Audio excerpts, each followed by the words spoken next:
जय ठाकुर, जय माँ, जय श्री कृष्ण, राधे राधे। मित्रों, आज की वचनामृत का शीर्षक है भक्तों के साथ कीर्तनानंद। आज आश्विन शुक्ला एकादशी है, बुधवार 1 अक्टूबर 1884। श्री रामकृष्ण देव दक्षिणेश्वर से अधर के घर आ रहे हैं। साथ में नारायण और गंगाधर हैं। रास्ते में एकाएक श्री रामकृष्ण देव को भावावेश हो गया। श्री रामकृष्ण देव भावावेश में कह रहे हैं, मैं माला जपूंगा। छी, ये शिव पाताल फोड़कर निकले हुए शिव हैं, स्वयंभू लिंग। वे अधर के यहां पहुंचे। वहां बहुत से भक्त एकत्रित हुए हैं। केदार, विजय, बाबूराम आदि सब आए हैं। कीर्तनिया वैष्णव चरण आए हुए हैं। श्री रामकृष्ण देव की आज्ञा अनुसार रोज ऑफिस से आते ही अधर वैष्णव चरण का कीर्तन सुनते हैं।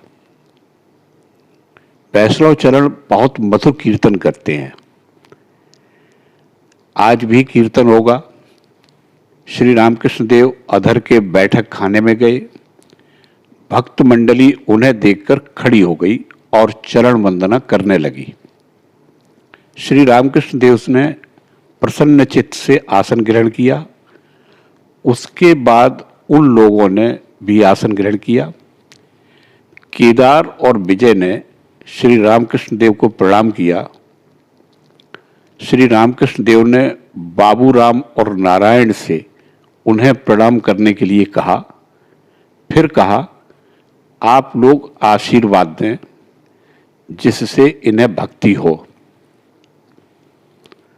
नारायण को दिखाकर बोले, यह बड़ा सरल है।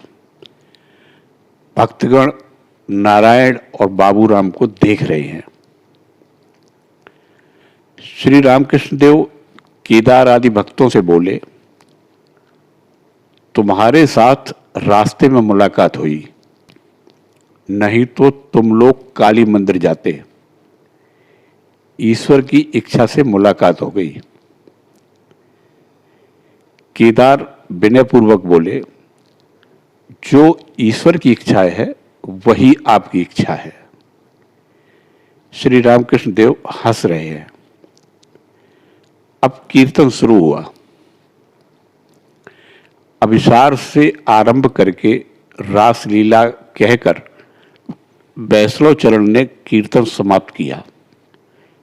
फिर श्री राधा कृष्ण का मिलन गाया जाने लगा।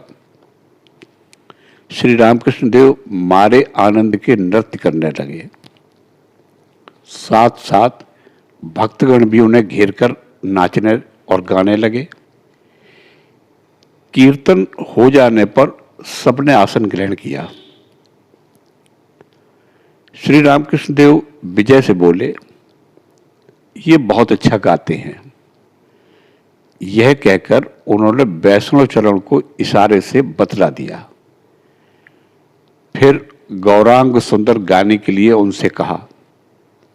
वैष्णव चरण गाने लगे। गाना समाप्त हो जाने पर श्री रामकृष्ण देव विजय से पूछते हैं, कैसा रहा? विजय बोले, सुनकर तो मुझे आश्चर्य हो रहा है। इसके बाद बड़ी देर तक कीर्तनानंद होता रहा। केदार और कई भक्त घर जाने के लिए उठे। केदार ने श्री रामकृष्ण देव को प्रणाम किया और कहा, आज्ञा हो तो अब चलें। अधर केदार की अपेक्षा कुछ नीची जाति के हैं। केदार ब्राह्मण हैं, इसलिए वे न तो अधर के घर पर खा सकते थे और न उनके साथ ही। श्री रामकृष्ण देव बोले, तुम अधर से बिना कहे ही चले जाओगे, अभद्रता न होगी? केदार बोले, तस्मिन तुष्टे जगत तुष्टम, जब आप रहे तो सबका रहना हुआ। अभी मेरी तबीयत भी कुछ खराब है और फिर विवाह आदि के लिए जरा कुछ डर भी लगता है। समाज ही तो है, एक बार गड़बड़ हो भी चुका है। विजय बोले, क्या इन्हें छोड़कर जाएंगे? इसी समय श्री रामकृष्ण देव को ले जाने के लिए अधर आए। भीतर पत्तलें पड़ चुकी थी।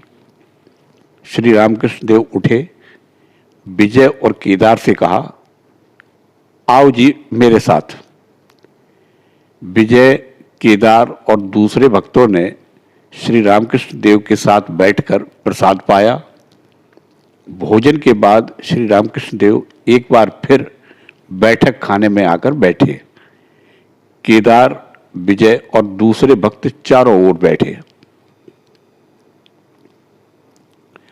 केदार ने हाथ जोड़कर बड़े ही विनयपूर्ण शब्दों से श्री रामकृष्ण देव से कहा, मैं टाल मटोल कर रहा था, मुझे क्षमा कीजिए। केदार ढाका में काम करते हैं। वहाँ बहुत से भक्त उनके पास आते हैं और उन्हें खिलाने के लिए संदेश आदि बहुत तरह की चीजें ले आया करते हैं। केदार यही सब बातें श्री रामकृष्ण देव से कह रहे हैं। केदार विनयपूर्वक बोले, बहुत से आदमी खिलाने के लिए आते हैं, क्या करूं? कोई आज्ञा दीजिए। श्री रामकृष्ण देव बोले, भक्ति होने पर चांडाल का भी अन्न खाया जा सकता है। 7 वर्ष की उन्माद अवस्था के बाद मैं कामारपुकुर गया। तब कैसी कैसी अवस्थाएं थी, वेश्याओं तक ने खिलाया, परंतु अब वह सब नहीं होता। केदार जाने को उठे। केदार धीमी आवाज में बोले, महाराज, आप मुझ में कुछ शक्ति संचार कर दीजिए। बहुत से लोग मेरे पास आते हैं, मुझे क्या ज्ञान है? श्री रामकृष्ण देव बोले, अजी सब हो जाएगा। आंतरिक भक्ति के रहने पर सब हो जाता है। केदार के विदा होने के पहले बंगवासी के संपादक श्रीयुत देवेंद्र ने आकर प्रवेश किया।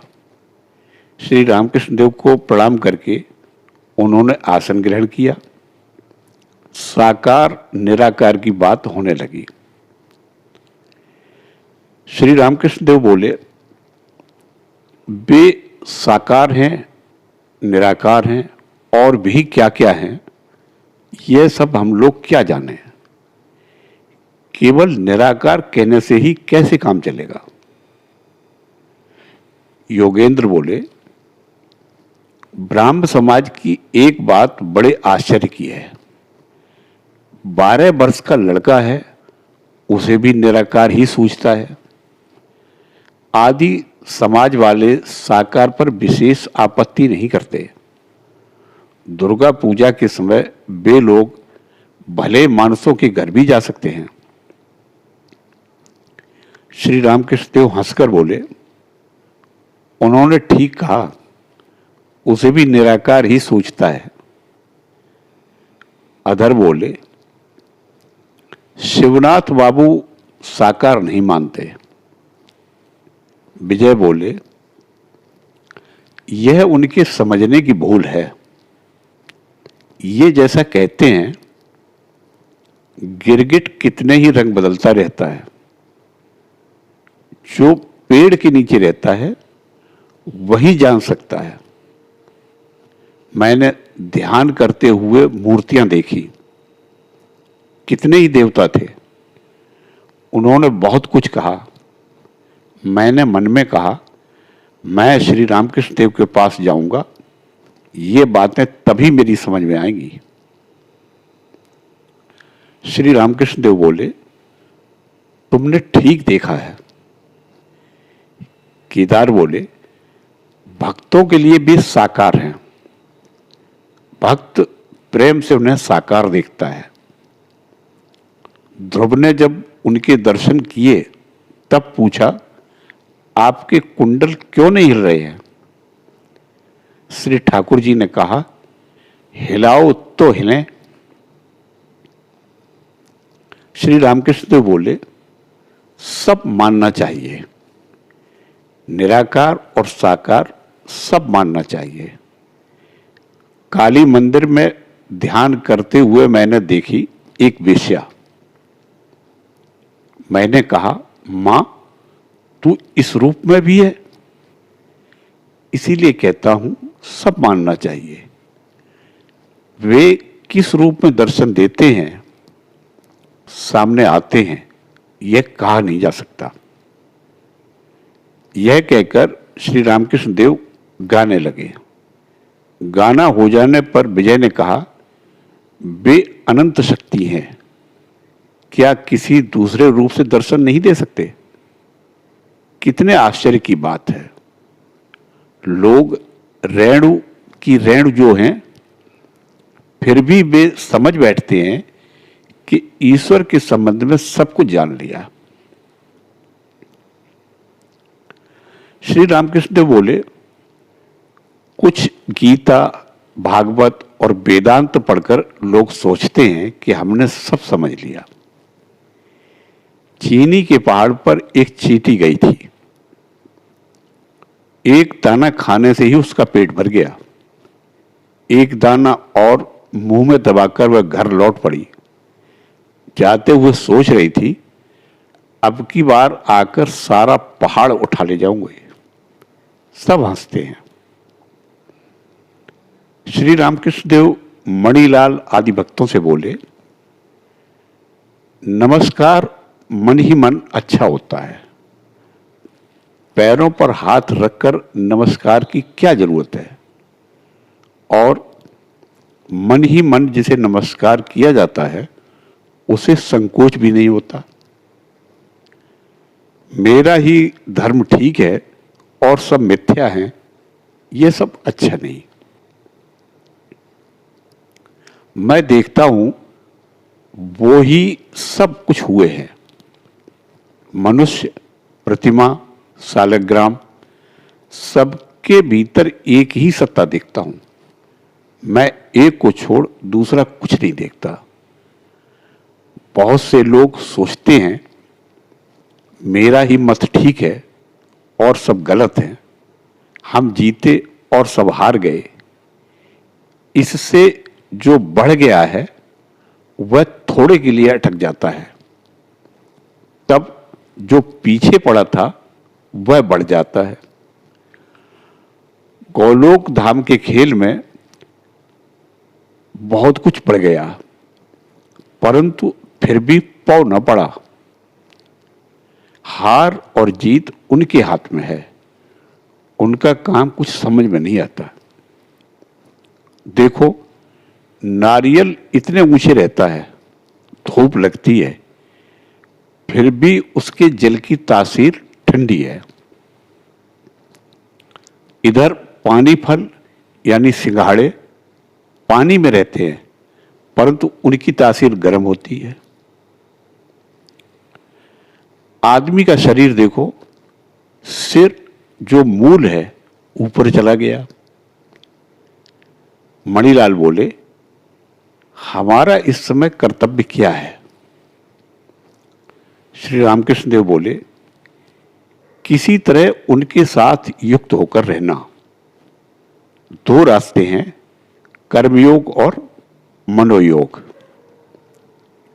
जो लोग गृहस्थाश्रमी हैं उनका योग कर्म के द्वारा होता है। 4 आश्रम हैं, ब्रह्मचर्य, गृहस्थ, वानप्रस्थ और सन्यास।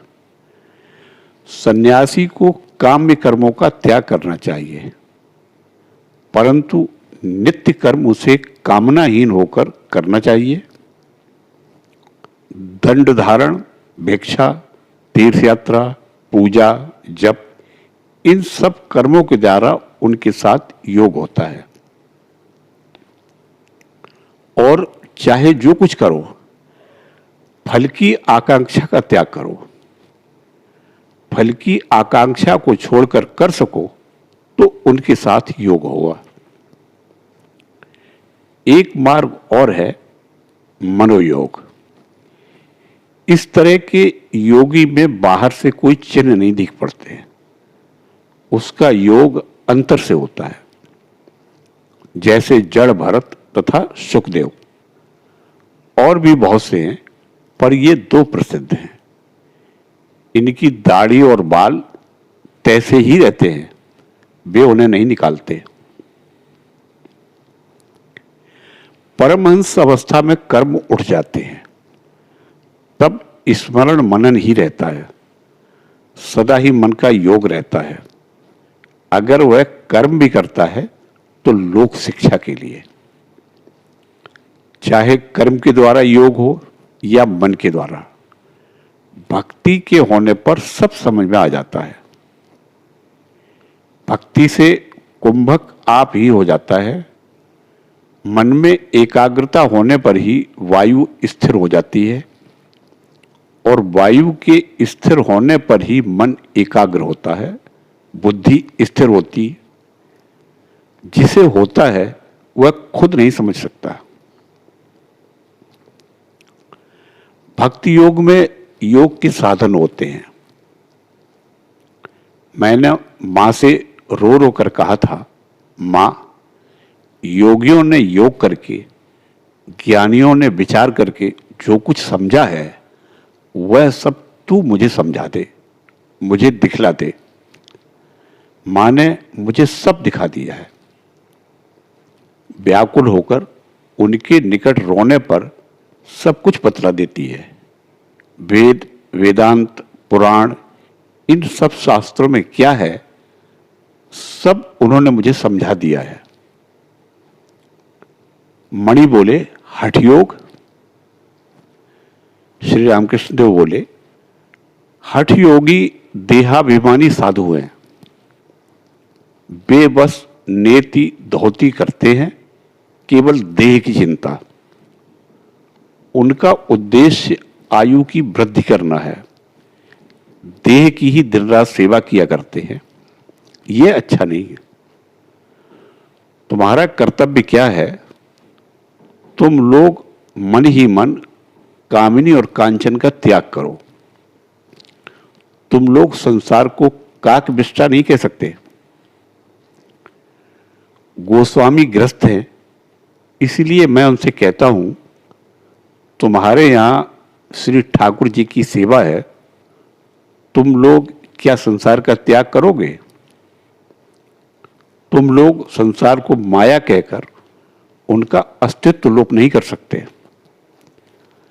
संसारियों का जो कर्तव्य है उस पर श्री चैतन्य देव ने कहा था, जीवों पर दया रखो, वैष्णवों की सेवा करो, उनका नाम लो। केशव सेन ने कहा था, वे इस समय दोनों ही करो कह रहे हैं। एक दिन कहीं चुपचाप काट खाएंगे, परंतु बात ऐसी नहीं है। भला मैं क्यों काटूंगा? मणि मलिक बोले, किंतु आप तो काटते हैं। श्री रामकृष्ण देव हंसते हुए बोले, क्यों? तुम जैसे कि वैसे ही बने हो, तुम्हें त्याग करने की क्या जरूरत है? आज की वचनामृत यहीं समाप्त होती है। आप सभी का कल्याण हो। जय ठाकुर, जय मां, जय श्री कृष्ण, राधे राधे।